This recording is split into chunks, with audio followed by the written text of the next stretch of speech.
Hi guys, let's make this the first video of this series, the virtual series. Thanks to Canon Poland, I will try to get you into a bit different experience from those trips. Some of the material will be recorded with this camera, which is a Canon and a dual fish lens. And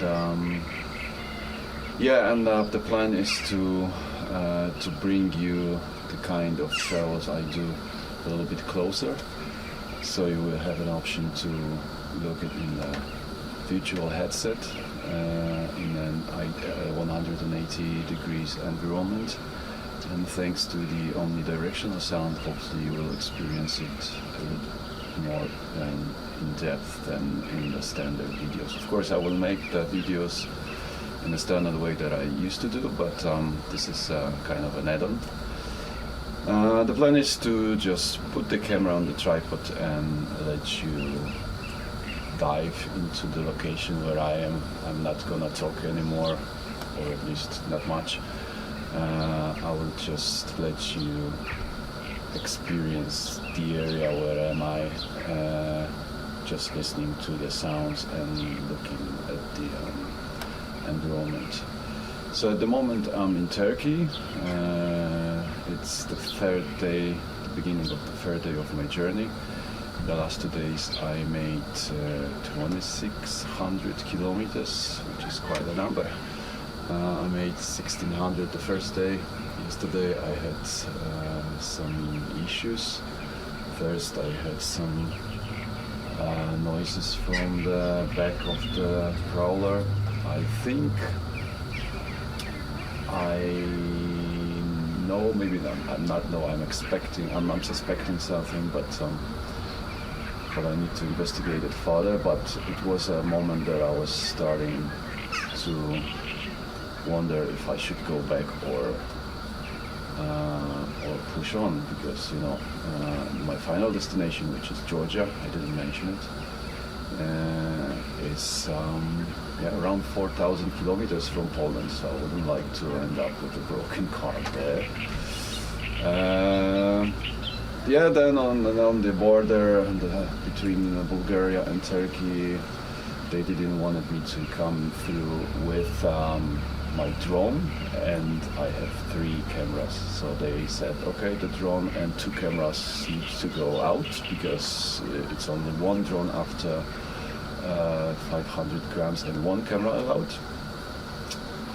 But after long negotiations, they just let me through, because I'm heading to Georgia, I'm not staying in Turkey, so they agreed to let me go. So hopefully there will be something from the material.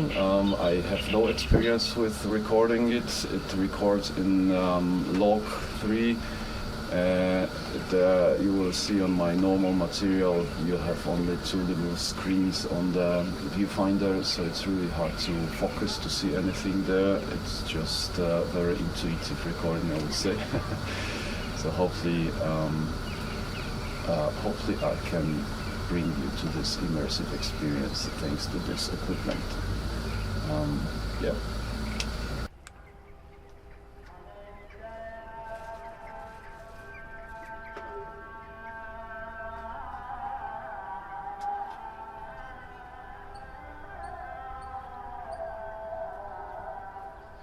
So I invite you to join me for breakfast. I think that for anyone who does not live in Muslim countries, the undoubted charm of these places is the chant call of the faithful to prayer that emanates 5 times a day from the minarets of mosques and madrasas. The singing always takes place at the same times, not to be confused with the hours, because the hours are different for different countries. The point of reference is Mecca. The Quran clearly states that Ezan, the aforementioned call, must be performed with a human voice, so recordings are out of the question. According to many opinions, it is sung most beautifully in Turkey. I will leave you with it for a moment so that you can feel the atmosphere of this place.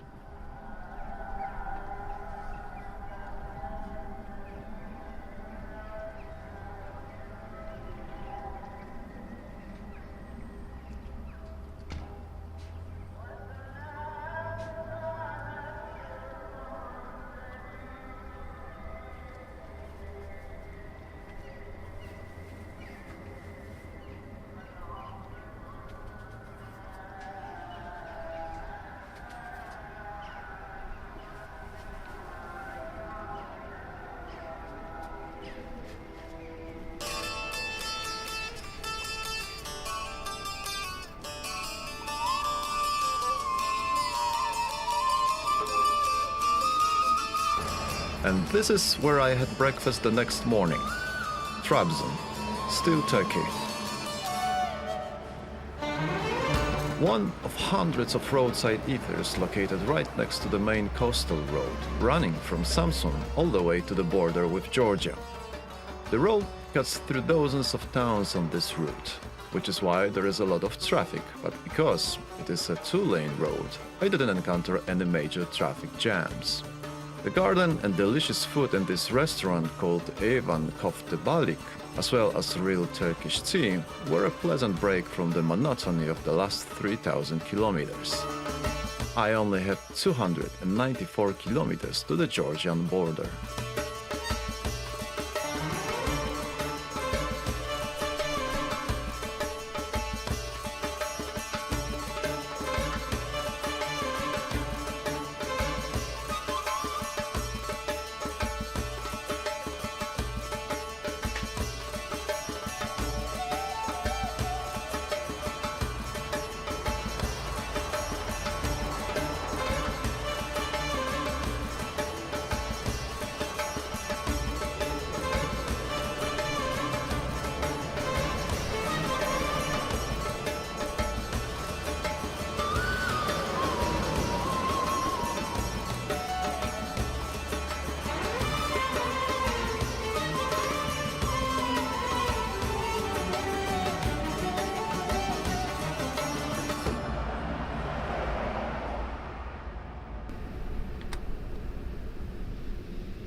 And finally, after all the experiences I talked about in the first episode of the normal 2D series from this trip, I reached a beach located about 65 kilometers from Batumi.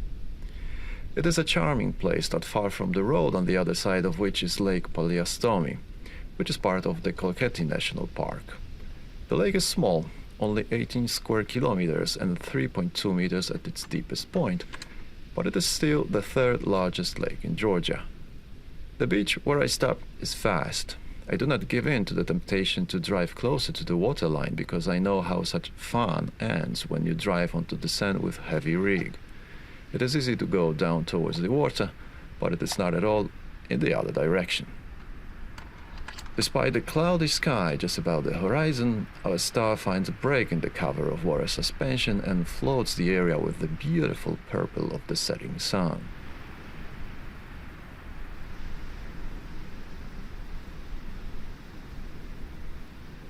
The warmth of the air, the warmth of the colors, and the peace of this place contrast incredibly with the noise that is still in my head after covering over 3,500 kilometers in the last 4 days.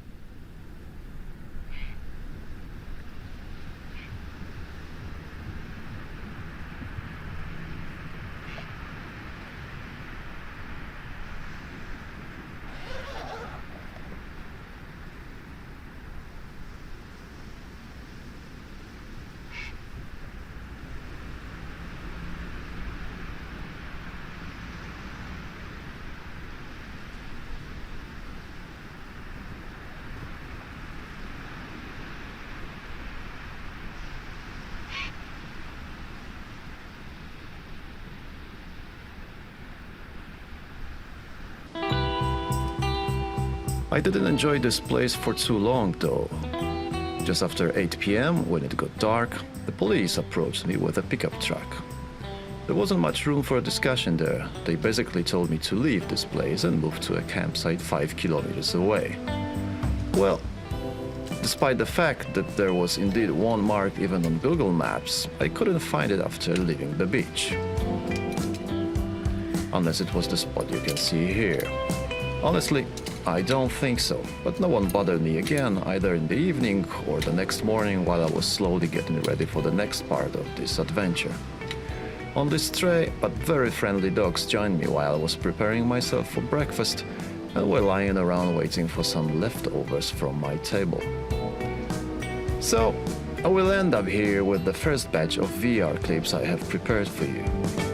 Of course, there are many more, so if you are interested, and I hope you are, like and subscribe to support me in bringing those memories to you all. And let me know if this new immersive experience is something you like. or maybe not.